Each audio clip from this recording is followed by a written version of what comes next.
Kabaddi. Hunter.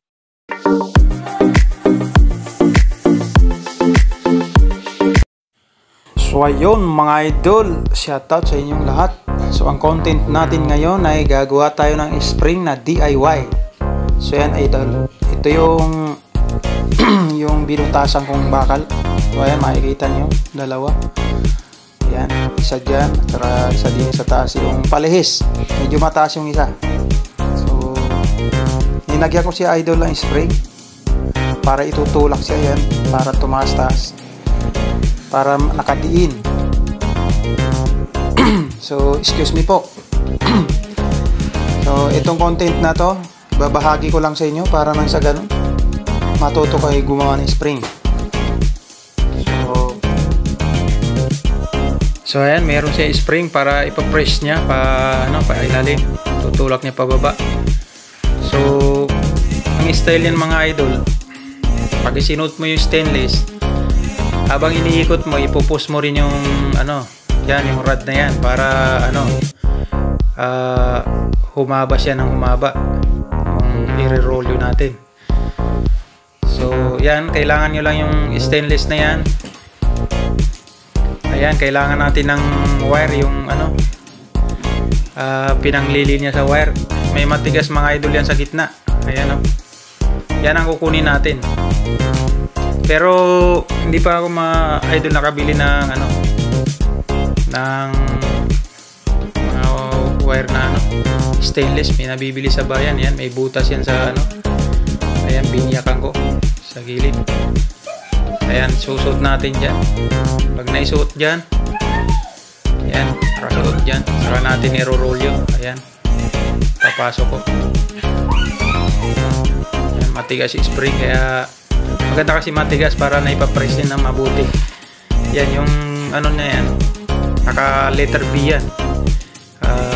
Niyas-yasan ko yung pako na, yung pako lang yan tapos niyas-yasan ko para nang sa ganun magkaroon siya ng tawag dito, yung biyak, yung line, pinaka-linya niya. Kasi pag bilog lang, hindi maghihiwala yung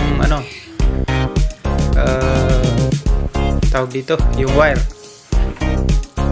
Ayan, may shape siyang pa-B yung pako. So yan, ikakabit na natin muna para may try natin, makita niyo kung paano gamitin. So yan mga idol, naipasok na natin. Ayan. Habang iniikot nyo, ipapress nyo yan para may diretso yan. Ganyan ang style mga loads. Ganyan muna mag-uumpisa. Ayan. Babaklasin na natin yung pinakamatigas ng kuryente.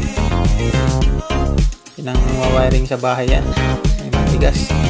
Yung isa niya may balot na itim, pero yan walang balot yung isa. So, babaklasin muna natin mga loads. So ayan mga idol, baklas na natin. So tara, yan, gaganyan natin dyan. Ayun, nakasuot. Dito gawin yung pwede na natin iikot dyan. Yan, umpisa na natin mag-ikot. Habang iniikot mga idol, tutulak yung iniikot natin. Yan, para humaba ng humaba hanggang sa dulo ng dulo. Kung gaano kahaba yung gusto mong wire, maganda sana kung stainless, kasi yan maganda yung pag niya, makunat na makunat talaga.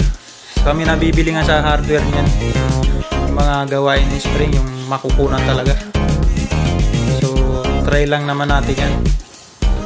Pwedeng gawin din yan mga idol, kasi habang wala tayo, malayo tayo sa bayan, yan lang ang meron tayo, pwede tayong gumawa ng spring. So pasensya na natapat do sa pangikot ng gato, panghigpit.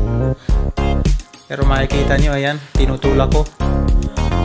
Habang iniikot ko, tinutulak ko ng paunti-unti hanggang sa makuha mo yung tamang sukat na gusto mo. So yan, ganyan lang mga idol mag DIY. Hindi mo na kailangan bumili ng spring, ang bibilin mo lang yung alambre na makunat. So Depende mga idol yan sa sukat na gusto nyo. Kung anong gusto nyo sukat, pwede nyo lakihan yung ano na yan, pang ikot na yan, pang likaw. So ayan mga idol, mahaba na. So ganyan lang mga idol ang pag DIY ng spring. Manood lang kayo lagi at marami kayong matututunan. Kahit hindi sa akin, sa mga iba-iba. Ganun kasi ako, mahilig din ako manood. So ayan mga idol, haba na. Ganyan mga loads ang mga pag DIY. So yun, baklasin na natin sa dulo. Ganyan lang mga idol.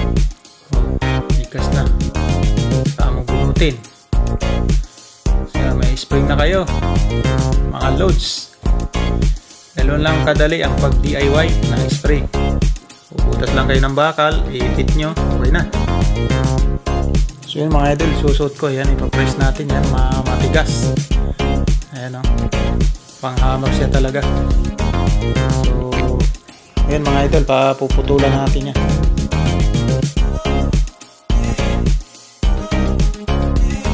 So yun idol, pinutol ko na. Lalagyan natin yan, ipapress natin para pumix na yung ano niya, yung bounce niya. Ayan, papress natin. Ayan idol, makunat. Ayan, diniinan ko ng todo. Yan, so hanggang ganda maglaro. Pero kung ano yan, yung bibili talagang panggawang ganyan, mas maganda. Ayan o.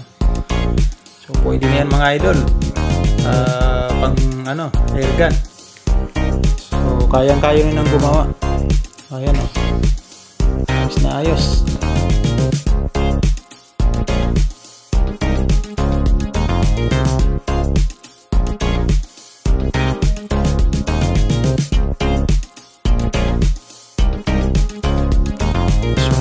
Idol.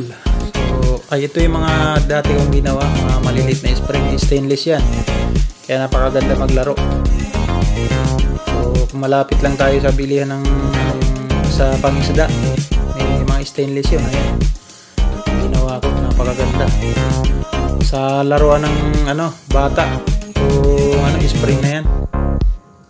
Yan no, magagawa natin mga idol. Airsoft yan mga pa-spring. So number 7, number 8, number 9 yung ginawa ko na yan, kaya magandang maglaro, medyo makapal-kapal, malaki. Dati kong mga ginawa yan mga loads. Ayan, pinag-experimenton ko yan, nag-aralan ko. So ayan napakaganda maglaro ng stainless, hindi kagaya nung kasi yung ginawa ko medyo makapal, matigas, pang talaga, pang airgun. So ayan mga idol, yung natin. So yun mga idol, ayan yung finished product natin. Sana may natutunan kayo sa ating DIY na spray. So ayan dito na lang muna ang ating video. So ayan yung bakal na kailangan nyo, ipit nyo lang mga idol sa gato. So ito pa pala, may payong dito. Yan yung may spring, napakaganda din yan sa airgun. Napakaganda maglaro niyan pagka mga airgun lang, payong lang nasira na ganyan, hanapin nyo at makakagawa na kayo makakakuha na kayo ng spring. Ito yung spring na galing dun, kaya lang lukot-lukot dahil napulot ko lang sa ilog yan, yung payong na yan. Hindi nangangawit yan, talaga original spring na yan. So yan, parehas lang sila ng laki mga loads sa ginawa kong spring. So yan, susukatin natin, hindi na natin kung ano yung sukat. So ayan 14.2 yan, 14.2 yung laki na ating nagawa. So yan, parehas na parehas sila ng laki, kaya lang manipis kasi yung wire, kaya maliit lang. So ayan, yung mga sukat-sukat niya mga loads, parehas lang sila.